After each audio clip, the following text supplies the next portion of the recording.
안녕하세요. 오늘은 12월 21일 대림 3주간 토요일이죠. 오늘 복음 말씀은 루카복음 1장 39절에서 45절의 말씀인데 동정마리아 잉태에 대한 성경 구절입니다. 오늘 복음에서 엘리사벳이 마리아의 인사말을 들었을 때, 다시 말하면 마리아가 아기를 가진 다음에 서둘러서 지가리아의 집에 있는 엘리사벳을 방문합니다. 동병상련이라고 할까요? 먼저 세례자 요한을 잉태한 엘리사벳을 방문하는 것이죠. 그러면서 엘리사벳이 마리아의 방문을 받고 마리아 인사말을 들었어요. 그랬을 때 엘리사벳의 태안에서 아기가 뛰놀았다 하는 말을 합니다. 그러면서 엘리사벳이 성령으로 가득 차서 또 마리아에게 큰 소리로 외친 거죠. 당신은 여인들 가운데서 가장 복되시며 태중의 아기도 복되십니다. 이것이 이제 우리가 성모성할 때 항상 나오는 고백이잖아요. 여인들 가운데에서 가장 복되시다. 성경에서는요, 우리가 축복에 관해서 자주 이야기를 하는데, 축복이라고 하는 것은 저주의 반대죠. 저주의 반대. 우리는 이미 구약 창세기의 시작 부분에서 이러한 모습을 만납니다. 다시 말해 하느님께서는 바다에 물고기를 창조하시고 공중에 새를 이렇게 만드셨죠. 그리고 보시기에 좋다고 복을 주셨어요. 창세기 1장 22절의 말씀이죠. 그것들이 자라고 번성하게 된다는 이런 표현을 쓰고 있는 것이죠. 그렇습니다. 그런 점에서 우리가 이러한 그 창세기 시작부터 하나님께서 창조하시고 보기에 좋다 하면서 복을 내려주신 것이죠. 축복은 다산을 의미합니다. 다산을 주는 거죠. 물고기라든가 새라든가 모든 만물의 피조물들이 그들에게 다산을 주는 것이 축복이죠. 그런 점에서 같은 것이라 하더라도 인간의 창조 안에서도 이것이 그대로 나타나는 것이죠. 창세기 1장 27절에서 28절에 그런 내용이 나오는 것처럼 하느님께서 당신의 모습, 다시 말하면 하느님의 모습대로 사람을 창조하시고 남자와 여자를 만드시고 하느님께서 그들에게 복을 주시면서 이렇게 말씀하셨어요. 정말 살아서 움직이는 모든 생물체들 있죠. 그 생육, 그들은 살아서 번성하고 땅에 충만하게 되어라. 땅에 풍요롭게 되어라. 그리고 땅을 다스리라 하고 표현하죠. 여기서 다스린다는 말 표현이 사목적으로 목자가 양들을 다스리는 것처럼 그렇게 말을 해야 되는데, 문제는 그런 다스림이 인간 중심의 그런 개발로 문제가 심각하게 될 수가 있다는 말씀을 드리는 것이죠. 이런 차원에서도 마리아는요, 여성들 사이에서, 다시 말하면 여자들 가운데서 축복받은이라고 불리는 것이죠. 이렇게 봤을 때에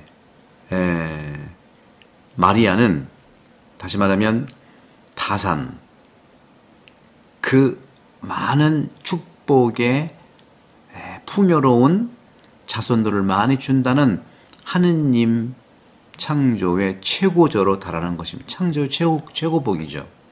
왜냐하면 마리아는 바로 생명의 창조자를 낳을 것이기 때문입니다. 이런 탄생은 마리아를 영혼으로부터 아들을 낳으신 하느님 아버지와 가장 비슷하게 만들 것이기 때문이죠. 모성이라고 하는 것은 어머니성이죠. 이 모성이라고 하는 것은요, 그 자체로 자연의 가장 큰 기적입니다. 동정마리아의 모성은 하느님의 신비와 그분의 친밀한 삶을 반영하고 있는 것이죠.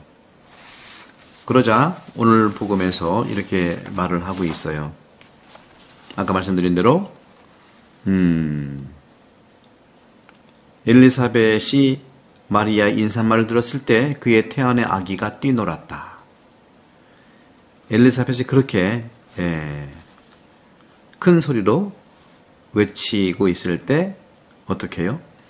당신은 여인 중에 가장 복되시고 당신 태중의 아기도 복되십니다. 내 주님의 어머니께서 저에게 오시다니 어찌 된 일입니까? 보십시오. 당신의 인사말 소리가 제 귀에 들리자 저의 태안에서 아기가 즐거워 뛰놀았습니다. 행복하십니다. 주님께서 하신 말씀이 이루어지리라고 믿으신 분 하는 거죠. 자기 뱃속에서 아기가 뛰놀았다. 이 구절을 언급하면서 일부 저자들은요, 사도적 모성이라는 용어를 사용합니다. 전통에서 세례자 요한이 태중에서 성화되었다고 믿는데 바로 그의 어머니 엘리사벳이 성모 마리아를 방문했다는 소식. 왜 그럴까요? 일반 원칙을 상기시키는 거죠. 누가 성화되었을까요? 우리 믿는 이들? 그렇죠.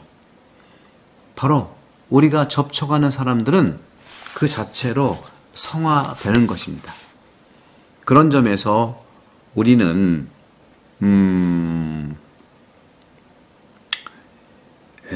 동정녀 마리아의 이러한 방문으로부터 그 어머니가 태안에서 엘리사벳이죠. 엘리사벳의 어머니 뱃속에서 세례자 요한은 성화되었다고 그런 말을 전통은 믿고 있는 거죠. 우리 신경은 전통적인 건 믿고 있는 거예요. 다시 말하면 왜냐하면은 일반적인 그런 원리에서 우리가 드러날 수 있고 확인될 수 있기 때문에 그런 거죠. 그렇기 때문에 성화된 사람은 누구냐 하는 거죠.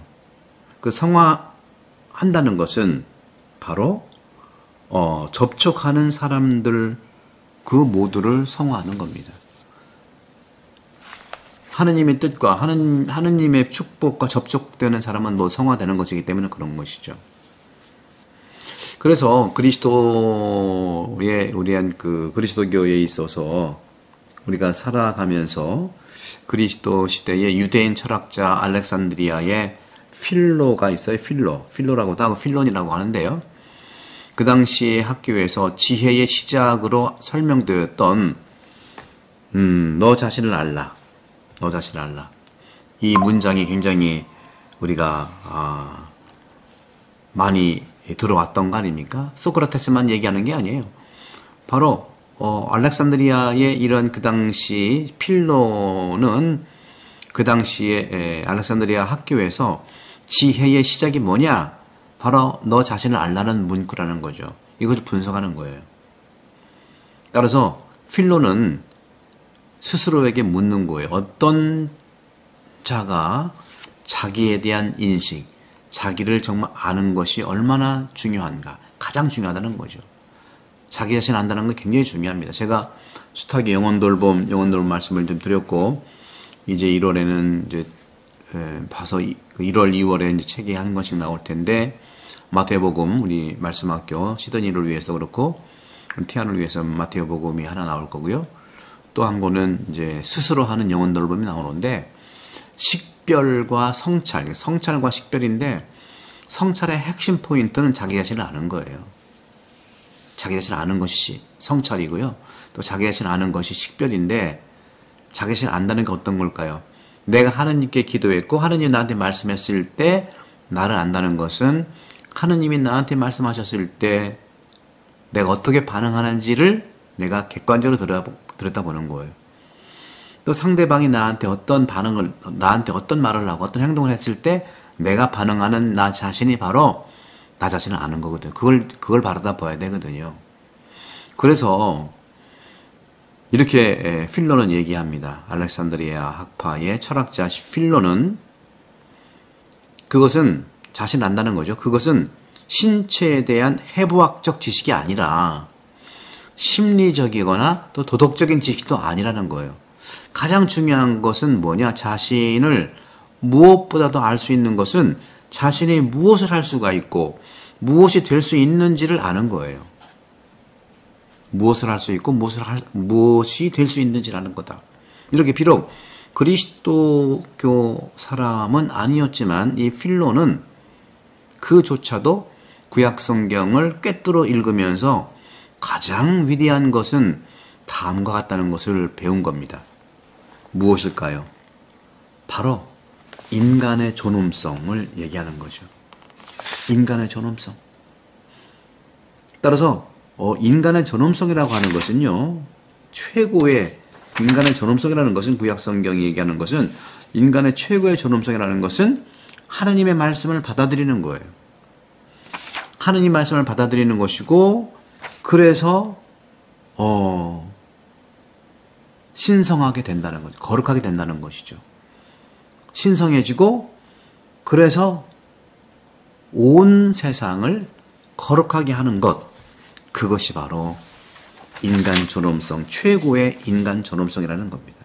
이것을 구약 성경은 얘기한다는 것이죠.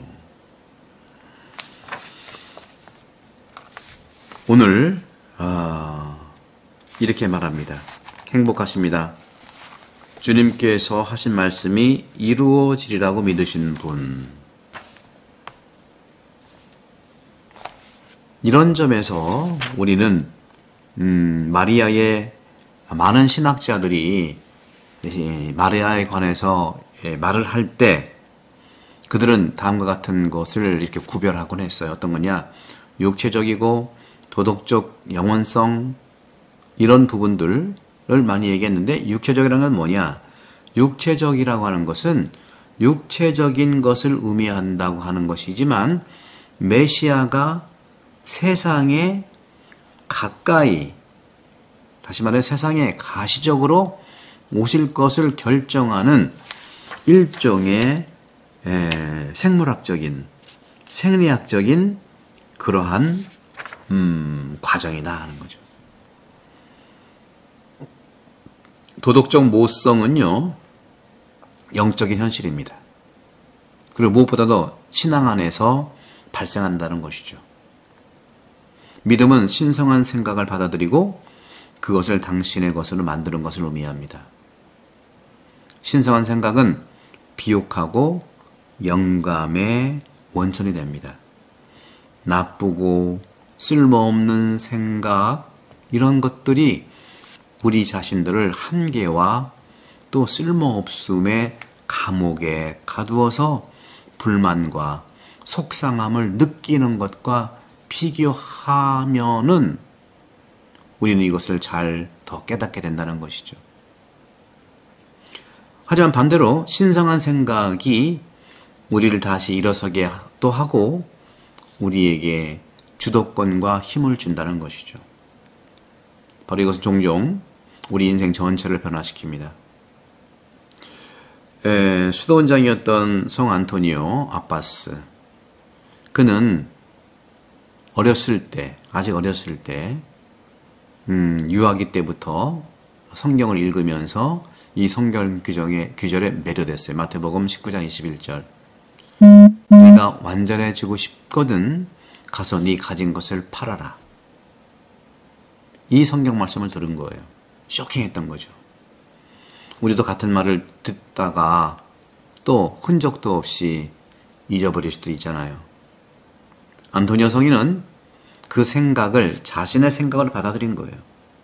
그리고 안토니오 성인의 삶 전체가 바뀐 겁니다. 말씀으로 바뀐 거예요. 말씀이 우리를 인도하는 것이고 말씀이 우리를 움직이시는 것이죠. 마리아는요, 이 천사의 말을 믿음으로 받아들여서 하느님의 어머니가 된 것입니다. 말씀만 믿으시고 받아들이시면 충분합니다. 오늘 성경 점점 성탄을 향해서 가고 있고 오늘 보고 많이 이렇게 공유해 주시면 고맙겠어요. 우리가 매번 기도하는 성모성의 앞부분이면서도 굉장히 중요한 성모님의 동정 잉태 이 부분에 대한 영성을 나눴습니다. 여인 중에 가장 복되신 분 그러자 엘리사벳의 태 속에서도 세례자 요한이 뛰어놀았고 축성됐다는 거 그리고 믿으셨으니 행복하다는 거 이 세 가지 이 삼중적인 의미를 잘 묵상하시면서 성탄 잘 준비하시기를 축복드립니다. 성부와 성자와 성령께서 여러분 모두를 강복합니다. 감사합니다.